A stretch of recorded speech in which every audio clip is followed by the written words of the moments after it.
Movie की starting होती है 1985 से चंद्रपुर नाम के गांव से। वहां एक बड़े घराने में दो जुड़वा बच्चे पैदा होते हैं, जिनमें से एक लड़का और एक लड़की होती है। लेकिन उस परिवार का एक रीत होता है कि अगर कोई भी लड़की उनके परिवार में जन्म लेती है तो उसे उसी वक्त मार दिया जाता है। इसी कारण इसी लड़की को भी इसी समय मार दिया जाता है। फिर कहानी सीधा आगे स्किप होती है 40 साल बाद कोलकाता में, जहां हम देखते हैं एक औरत अंबिका को उसके पति शुभम और उसकी बेटी श्वेता के साथ, जो कि तीनों बहुत ही खुशहाल और अच्छी ज़िंदगी जी रहे थे। फिर एक दिन शुभम को उसके गांव से फ़ोन आता है कि उसके पिता की मृत्यु हो चुकी है। शुभम अपने गांव के लिए निकल जाता है, जो कि होता है चंद्रपुर। फिर वो वहां जाकर सारे रीति रिवाज पूरे करता है और उसी दिन वापस आने के लिए चल पड़ता है। और जब वो वापस आ रहा होता है तो उसकी पत्नी अंबिका उसे एक पिक्चर सेंड करती है, जो कि उसकी बेटी ने बनाई होती है।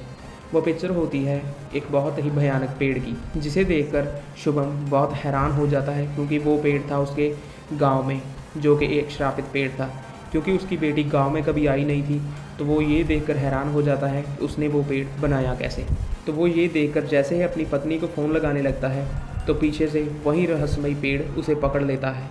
वो पेड़ उसे चारों ओर से जकड़ लेता है और उसे जलाकर बहुत ही दर्दनाक मौत देता है। सबको अगले दिन यही लगता है कि ये एक एक्सीडेंट था। इधर उसकी बेटी और उसकी पत्नी अकेली पड़ जाती हैं और उनके ऊपर दुख के पहाड़ टूट पड़ते हैं।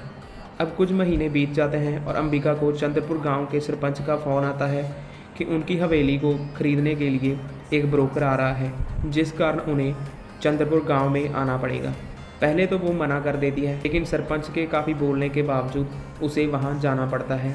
तो वो वहां अकेली जाने की सोचती है, लेकिन उसकी बेटी काफ़ी जिद करती है, जिस कारण उसे अपनी बेटी को भी साथ में लेकर जाना पड़ता है। फिर वो दोनों गांव के लिए निकल पड़ती हैं। वहां जाकर श्वेता की मुलाकात होती है दीपिका से, जो कि उनकी हवेली में काम करने वालों की बेटी होती है। अंबिका और उसकी बेटी को वहां पर बहुत अच्छा लगता है, पर आगे उन्हें नहीं पता था कि क्या कुछ शुरू होने वाला है। फिर अगले दिन जब अंबिका ब्रोकर से बात कर रही होती है तो सारे गांव वाले उसे बहुत अजीब तरीके से देख रहे होते हैं, पर वो समझ नहीं पा रही थी कि ये सब उसे ऐसे क्यों देख रहे हैं। इधर श्वेता दीपिका को ज़बरदस्ती एक हवेली देखने के लिए ले आती है। वो दीपिका को आगे चलने के लिए बोलती है, पर दीपिका नहीं जाती, तो श्वेता अकेली ही आगे चली जाती है। लेकिन तभी वहाँ पर अंबिका आ जाती है और वो उन दोनों को ले जाती है। पर जब दीपिका को उसकी माँ देखती है तो वो उसे बहुत डांटती है। पर उसी वक्त वो देखती है कि उसकी बेटी के पीरियड्स आ चुके हैं, जिस कारण वो बहुत डर जाती है और उसे एक कमरे में बंद कर देती है और वहाँ पर काफ़ी पूजा करती है और उसे बोलती है कमरे से बाहर मत निकलना, ना ही कोई खिड़की खोलना। ये देखकर अंबिका काफ़ी हैरान होती है कि ये क्यों कर रही है। रात को दीपिका सो रही होती है तो वहाँ पर एक भयानक सा साया आता है, और जब वो खिड़की पर देखती है तो उसे देखता है एक बहुत ही भयानक राक्षस, जिसे सब बुलाते थे दुईतू।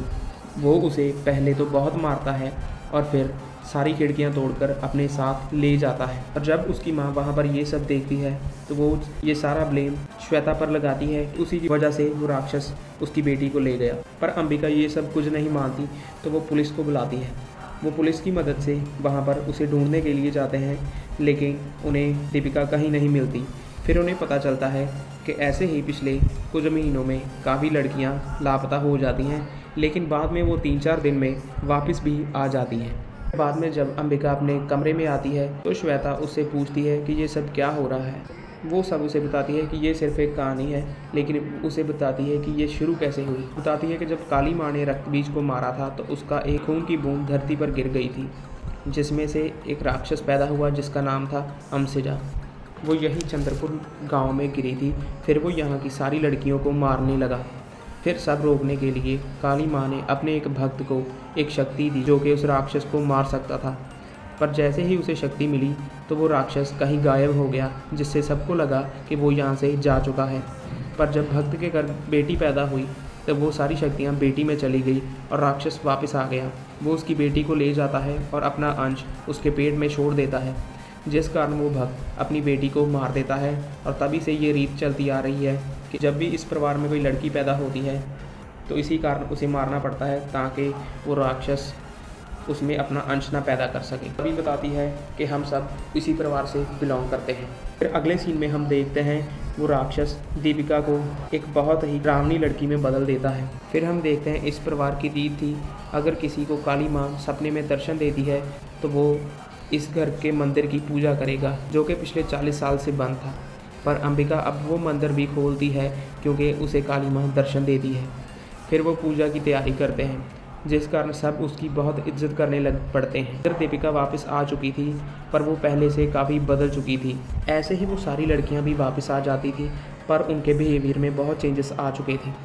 फिर इन सब लड़कियों का चेकअप कराया जाता है कि इनके साथ कोई शोषण तो नहीं हुआ, लेकिन डॉक्टर इन्हें बताता है कि इन सब लड़कियों के पीरियड्स बंद हो चुके हैं, जो कि कोई नॉर्मल बात नहीं है।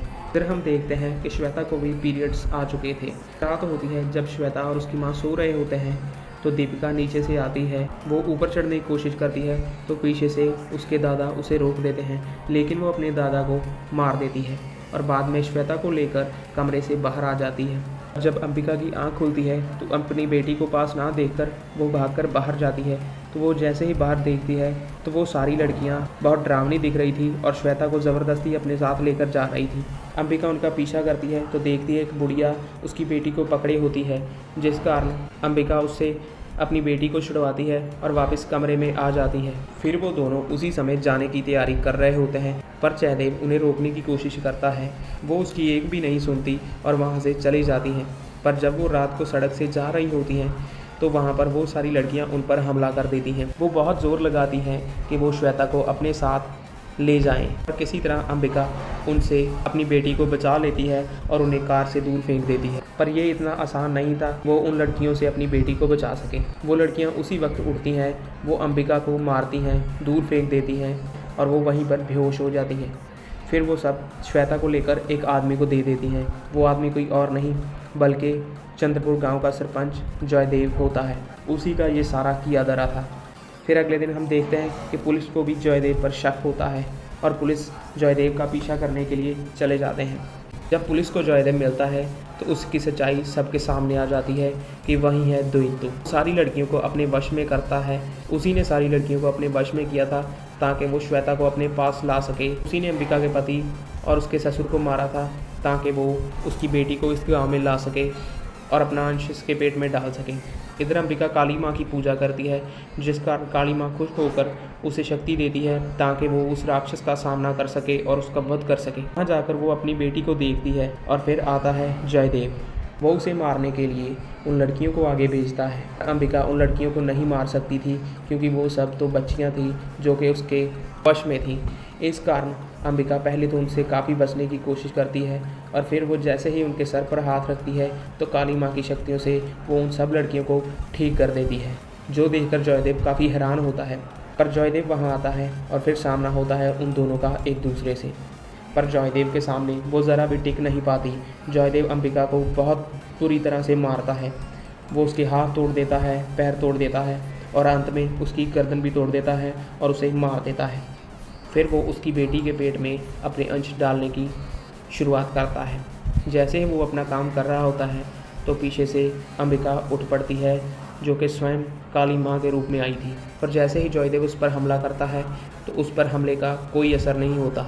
ये देखकर वो काफ़ी हैरान हो जाता है और बाद में माँ के रूप में अंबिका उसे बहुत मारती है।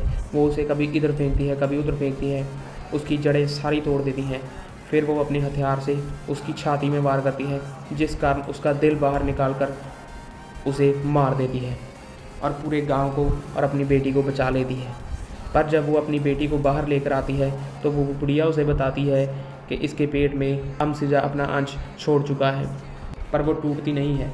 वो अपने धर्म के लिए अपनी बेटी को कुर्बान करने के लिए तैयार हो जाती है और वो जैसे ही अपनी बेटी को मारने के लिए हथियार उठाती है तो वो बुढ़िया उसे रोक देती है। वो बताती है कि माँ की कृपा से तुम्हारी बेटी ठीक हो चुकी है और उसका अंश नष्ट हो चुका है, जिस कारण वो अपनी बेटी को उठाती है और गले लगाकर ज़ोर ज़ोर से रोने लगती है और यहीं पर मूवी ख़त्म हो जाती है। तो दोस्तों कैसी लगी आपको मूवी कमेंट में ज़रूर बताना और वीडियो को लाइक और चैनल को सब्सक्राइब ज़रूर करना। तो मिलते हैं नेक्स्ट वीडियो में, तब तक के लिए टाटा।